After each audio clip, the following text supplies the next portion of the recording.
وہ ویڈیو اس web site سے remove ہو گئی ہے۔ اس نے فرد جذبات سے تقریباً بیک گراؤنڈ سے ٹیک لگا کر بیٹھی حیا کو جھنجھوڑ دیا تھا۔ مگر کیسے ہوا یہ سب؟ اس ویب سائٹ والے کو خوف خدا آ گیا ہوگا، مجھے کیا پتا۔ وہ لاپرواہی سے انجان بنی۔ شاید، مگر اچھا یہ ہوا۔ اور وہاں تمہاری ترکی کی فلائٹ کب ہے؟ پتہ نہیں، پہلے پاسپورٹ تو ملے پھر ویزا ملے گا۔ اس کو ارم کی موجودگی سے کوفت ہونے لگی تھی، کچھ اس کے تاثرات سے واضح ہو رہا تھا، اس لیے ارم جلدی سے اٹھ کر چلی گئی۔ وہ پھر سے سوچوں میں گم ہو گئی۔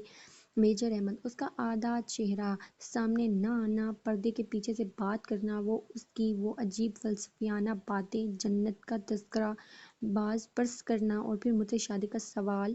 او میرے خدایا، کیسا عجیب آدمی تھا وہ! اور اس کی ایک بات جس کے بارے میں وہ اس وقت شدید طیش میں ہونے کے بعد سوال نہیں کر سکی تھی، آپ کی پھپھو کا خاندان جو ذلت و شرمندگی کے مارے اب شاید ادھر کا رخ کبھی نہیں کرے گا۔ آخر کار کارنامہ بھی تو بہت شرمناک انجام دیا ہے۔ کیوں کہی تھی اس نے یہ بات؟ کیسے ذلت و شرمندگی؟ کیسا شرمناک واقعہ؟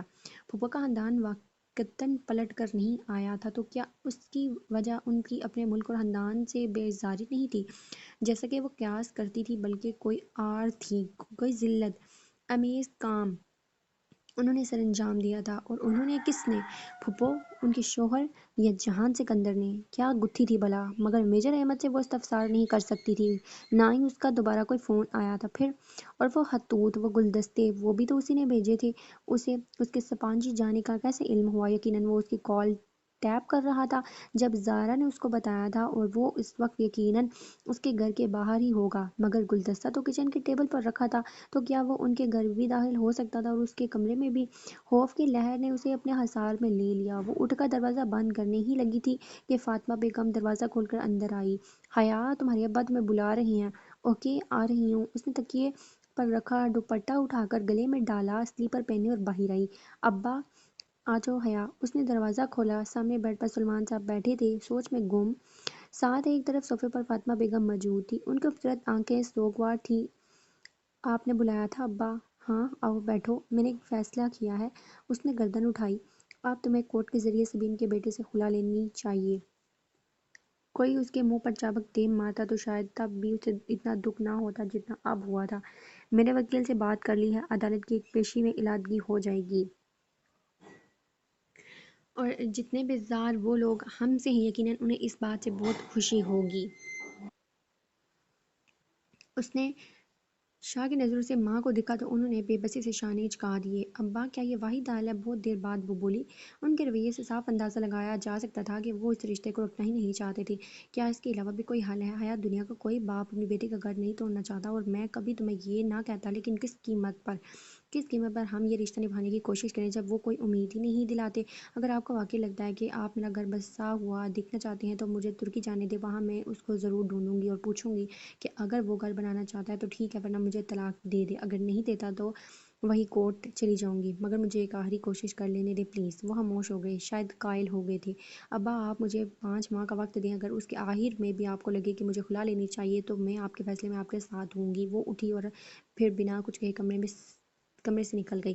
وہ لڑکی اسے کلاس کے باہر ہی مل گئی۔ وہ فائلیں سنبھالتی باہر جا رہی تھی جب اس نے حیا کو روک لیا۔ سنیں مس سلیمان، وہ جسے مجبوراً مخاطب کر رہی تھی۔ حیا نے کوفت سے پلٹ کر دیکھا، وہاں خدیجہ رانا کھڑی تھی۔ ڈی جے صرف اس کے فرینڈز نے کہا تھا، وہ اس کی فرینڈ نہ تھی اور نہ ہی بننا چاہتی تھی۔ جی خدیجہ، آپ نے ویزے کے لیے اپلائی کر دیا؟ دراصل میڈم، فرخندہ نے کہا ہے ہم دونوں کو جلد از جلد ویزا کے لیے اپلائی کرنا چاہیے، کیونکہ فروری کے پہلے ہفتے ہم نے اسپانجی کو جوائن کرنا ہے، اور آج 13 تاریخ ہے، ہمارے پاس بس 15 دن ہے، اور ترکی کا ویزا 15 دن میں کبھی نہیں لگتا۔ وہ تیز تیز بولی جا رہی تھی۔ اس کی بات کچھ ایسی تھی کہ حیا کو سنجیدہ ہونا پڑا، ورنہ ابھی تک تو وہ ابا کی کہی گئی باتیں سوچ رہی تھی۔ اوہ، تو تب ہمیں کیا کرنا چاہیے؟ کل ترکش ایمبیسی جا کر ویزے کے لیے اپلائی کرنا ہے۔ ان کا عجیب سا رول ہے کہ ہر روز سب سے پہلے آنے والے 15 امیدواروں کا ہی انٹرویو ہوتا ہے۔ ایمبیسی صبح 7 بجے ہی کھل جاتی ہے اور لوگوں کی لائن لگی ہوتی ہے، اگر ہم 1 منٹ بھی لیٹ ہو گئے تو وہ ہمیں اگلے دن پر ڈال دیں گے۔ سن رہی ہیں نا آپ؟ جی۔ اس نے غائب دماغی سے سر ہلا دیا، پتہ نہیں وہ کیا بولے جا رہی تھی۔ آپ مجھے اپنا نمبر لکھوا دیں تاکہ ہم وہاں جا سکے۔ اس نے بے دلی سے اپنا نمبر لکھوا دیا۔ خدیجہ اسے اپنے فون میں نوٹ کرتی گئی۔ ٹھیک ہے، کل صبح 6:30 بجے تک آپ ڈپلومیٹک انکلو تک پہنچ جائیے گا، میں وہیں ہوں گی۔ اس نے اچھا کہہ کر جان چھڑوانے والے انداز میں سر ہلا دیا۔ اور پلیز دیر مت کیجیے گا، یہ نہ ہو کہ آپ کی وجہ سے میرا ویزا بھی رہ جائے۔ مس سلیمان۔ وہ ناک چڑھا کر یہ جتا گئی کہ آخر وہ بھی خدیجہ رانا ہے۔ کیا کمپنی ملی ہے مجھے، اوف۔ وہ پیر پٹک کر آگے بڑھ گئی۔ ابا کی باتوں نے اسے اتنا ڈسٹرب کر دیا تھا کہ اس وقت ویزا وہ آخری چیز تھی جس کے بارے میں وہ سوچ سکتی تھی۔ رات کی تاریکی کو دکانوں کی دیواروں سے جھلکتی روشنی روشن کیے ہوئے تھی۔ روشنیوں کا عکس سامنے لمبی سیدھی سڑک پر بھی پڑا تھا، جس کی ایک طرف پارکنگ کی گاڑیوں کی لمبی قطار تھی، دوسری طرف ایک چھوٹا سا چبوترا بنا ہوا تھا۔ چبوترے پر دن کے وقت بک فیئر کرسٹال لگا کرتے تھے۔ یہ جناح سپر تھا، سیاہ جیکٹ کی جیبوں میں ہاتھ ڈالے، شانوں پر بڑے لمبے بال لیے وہ سر جھکائے خود فراموشی کے عالم میں چل رہی تھی۔ اماں اور ابا کی کہی گئی باتیں دل و دماغ میں گونج رہی تھیں۔ یہ جہان سکندر کون تھا؟ اس کا من کو کزن شوہر، وہ شخص جس کے خواب اس نے ساری عمر دیکھے تھے۔ کیا ابا اماں نہیں جانتے تھے کہ خواب اگر اپنے ہاتھوں سے توڑے جائیں تو انگلیاں بھی زخمی ہو جاتی ہیں؟ پھر کیسے وہ خود کو زخم دے؟ اگر وہ جہان یا سبین پھپھو کے لیے کوئی انچاہا رشتہ تھی تو بھی ان کو صفائی کا ایک موقع دیے بغیر ہی کیسے خود کو ان سے الگ کر لے؟ وہ سیٹی کی تیز آواز تھی جس نے اسے خیالوں کے ہجوم سے نکالا۔ وہ تین لڑکے تھے، جینز اور جیکٹس میں ملبوس۔ وہ مختلف سمتوں سے اس کی طرف آ رہے تھے، یوں کہ ہر طرف وہیں تھے، گھیرا، تنگ دائرہ۔ جگہ قدرے سنسان تھی، خالی چبوترا تاریکی میں ڈوبا تھا، جگمگاتی روشن دکانیں ذرا دور تھیں۔ اس کا دل دہک گیا، وہ تیزی سے پلٹی، مگر ادھر سے بھی ان کا کوئی چوتھا آ رہا تھا۔ وہ مدھم آواز نکالتے، معنی خیز اشارے کرتے ہوئے اس کے ارد گرد گھیرا تنگ کر رہے تھے۔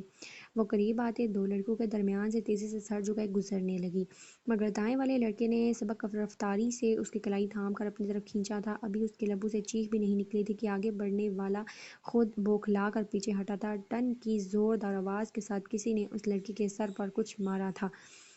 مرن جوگے، باجی کو تنگ کرتے ہو، چھوڑوں گی نہیں میں تمہیں۔ وہ اونچی لمبی ڈولی ہاتھ میں پکڑے فرائی پین کو گھما کر مار رہی تھی۔ حیا ہکا بکا رہ گئی۔ جس کو لگا تھا وہ سر پکڑے بلبلاتا ہوا بھاگا، باقی دو بھی ساتھ ہی دوڑے۔ ایک نے ذرا پھرتی دکھا کر ڈولی کو لات مارنی چاہی، ڈولی نے اسے فرائنگ پین کو گھما کر ایسے ضرب دی کہ لڑکے کا گھٹنا چٹک گیا اور وہ لنگڑاتا ہوا بھاگ گیا۔ آئے بڑے سالے ڈولی سے پنگا لینے والے۔ پہلی دفعہ جب اس نے ڈولی کو دیکھا تھا تو اسے کراہیت آئی تھی، دوسری دفعہ خوف، اور اس دن ٹریفک جام میں دیکھ کر غصہ آیا تھا، اور آج کچھ بھی نہیں۔ وہ خاموشی سے تیز تیز سانس لیتی اس کو دیکھ رہی تھی۔ چھوڑو جی ان کو باجی، ان کا تو کام ہی یہی ہے۔ میں بھی بڑی دیر سے میں ان کو تاڑ رہی تھی، مجھے کیا پتا تھا کہ اپنی باجی جی کو تنگ کر رہے ہیں۔ آئی بڑے۔ وہ پوری بات سنے بغیر پلٹ گئی، سینے پر بازو لپیٹے سر جھکائے تیز تیز قدموں سے چبوترے کی جانب بڑھنے لگی۔ ایک خواجہ سرا کے ساتھ رات کی اس پہر سڑک پر کھڑے ہونا درست نہ تھا۔ ارے باجی جی گل تے سنو۔ وہ اس کے پیچھے لپکا۔ حیا چلتے چلتے رکی اور پلٹ کر سنجیدگی سے اسے دیکھا۔ کیا ہے؟ اس کا مووی چہرہ دکانوں کی زرد روشنی میں دمک رہا تھا۔ ہائے ربا باجی تسی کتنے سونے ہو۔ اسے کراہیت آئی نہ خوف، بس چپ چاپ اسے دیکھی گئی۔ شکریہ کہہ دو باجی، شکریہ۔ اور کچھ؟ تسی تے ناراض ہی ہو گئے۔ ڈولی تم کیوں ہر جگہ میرے پیچھے آتی ہو؟ ہاں تو ٹینشن تو نہیں دی نا تانوں، ہمیشہ مدد ہی کیتی ہے۔ تمہیں کس نے کہا ہے میری مدد کو؟ کس نے تمہیں میرے پیچھے لگایا ہوا ہے؟ بولو، جواب دو۔ ڈولی کا منہ آدھا کھل گیا۔ کسی نے نہیں۔ بڑی دیر بعد وہ دکھ سے بولا، مجھے آپ اچھی لگتی ہو اس لیے آپ کا خیال رکھتی ہوں، آپ کو برا لگتا ہے تو نہیں آؤں گی۔ اسے لمحے حیا کا فون بجا۔ اس نے چونک کر ہاتھ میں پکڑے موبائل کو اٹھایا، اس پہ پرائیویٹ نمبر لنک کر رہا تھا۔ وہ پیر پٹک کر چبوترے کی طرف آئی اور پاؤں لٹکا کر بیٹھ گئی۔ فون ابھی تک بج رہا تھا۔ اس نے فون کان سے لگایا اور ڈولی کو دیکھا جو چھوٹے چھوٹے قدم اٹھاتا سسکتا ہوا اس تک آ رہا تھا۔ ہیلو مس حیا، کیسی ہیں آپ؟ وہ میجر احمد تھا۔ ڈولی آہستہ سے اس سے ذرا فاصلے پہ چبوترے پہ بیٹھ گئی۔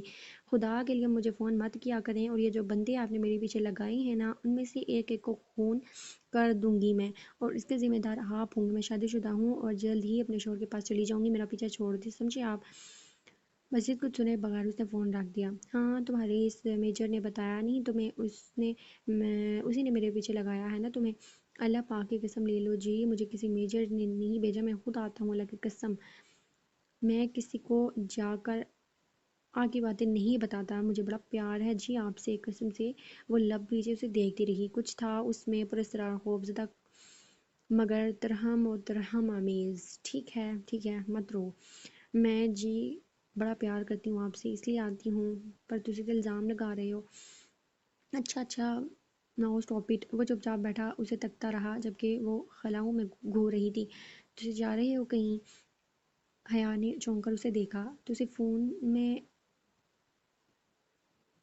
کہیاں نا، اس نے وضاحت کی۔ ہاں میں یورپ جا رہی ہوں، وہ جہاں امریکہ ہے۔ انگریزی فلموں والا وہ رونا بھول کر خوشی سے چہکا، شاید وہ واقعی ایک عام خواجہ سے رہا تھا یا پھر کوئی بہت بڑا مکار اداکار۔ ہاں وہی، اس نے تردید کی۔ ادھر کون ہے جی؟ میرا شوہر رہتا ہے ادھر۔ وہ آپ سامنے روشن دکانوں کو دیکھ رہی تھی۔ کیسا ہے جی تہاڈا شوہر؟ میں نہیں جانتی ڈولی، اگر میں جانتی ہوتی تو ادھر نہ بیٹھی ہوتی۔ تم دعا کرو ڈولی وہ مجھے مل جائے۔ وہ آنکھوں کی نمی چھپاتے ہوئے اٹھ کھڑی ہوئی۔ ڈولی نے سر اٹھا کر دیکھا، انگلی کی نوک سے آنکھوں کے کنارے صاف کرتی ہوئی سڑک کی جانب جا رہی تھی۔ ڈولی کی آنکھوں میں بے پناہ اداسی آئی تھی۔ خدا کرے وہ تمہیں کبھی نہ ملے حیا سلیمان، خدا کرے تم مجھ سے مایوس ہو کر جلدی واپس آ جاؤ، خدا کرے تم ادھر جا ہی نہ سکو۔ وہ تیز تیز قدم اٹھاتی آگے بڑھی تھی جب اس نے ڈولی کو یہ کہتے سنا، مگر نہیں، وہ ڈولی کی آواز نہیں تھی، وہ کسی مرد کی آواز تھی، بھرپور، خوبصورت اور اداس، ایسی آواز جو اس نے پہلے کبھی نہیں سنی تھی۔ وہ میجر احمد کی آواز سے زیادہ خوبصورت تھی اور اس میں جہان سکندر کی اجنبی آواز جیسی بے روحی بھی نہیں تھی۔ اس کے قدم زنجیر ہو گئے تھے، تیزی سے اس نے گردن موڑی۔ دور اندھیرے میں چبوترا خالی تھا، وہاں دور دور تک کسی کا نام نشان نہیں تھا۔ زندگی میں پہلی بار اس کے اندر ڈولی سے دوبارہ ملنے کی خواہش نے جنم لیا تھا۔ اسے جاننا تھا کہ ڈولی کون ہے، کیا ہے، کیوں ہے۔ اس رات وہ مشکل سے 2-3 گھنٹے سو سکی تھی، پھر فجر کی اذان سے بھی پہلے تیار ہو کر وہ ڈپلومیٹک انگلیو پہنچ گئی کہ خدیجہ کی بار بار کال آ رہی تھی۔ شکر ہے آپ آ گئی۔ خدیجہ اسے باہر ہی مل گئی، اس کی اینک کے پیچھے چھپی آنکھیں فکر مند لگ رہی تھی۔ حیا سادہ شلوار اور سیاہ جیکٹ میں ملبوس تھی، لمبے کھلے بال کانوں کے پیچھے تھے۔ خدیجہ وہ خدیجہ تک آئی تھی۔ اب کدھر جانا ہے؟ اندر۔ یہ شٹل لے لیتے ہیں، یہ ٹرکش ایمبیسی تک پہنچا دے گا۔ تبھی ایک عمر رسیدہ صاحب اور ہاتھوں تیزی سے شٹل کی طرف بڑھتے دکھائی دیے۔ میری چھٹی حس کہہ رہی ہے کہ یہ انکل آنٹی بھی ٹرکش ایمبیسی جا رہے ہیں۔ حیا جلدی کریں، ہمیں پہلے 15 منٹ میں ہی یہ کام کرنا ہے۔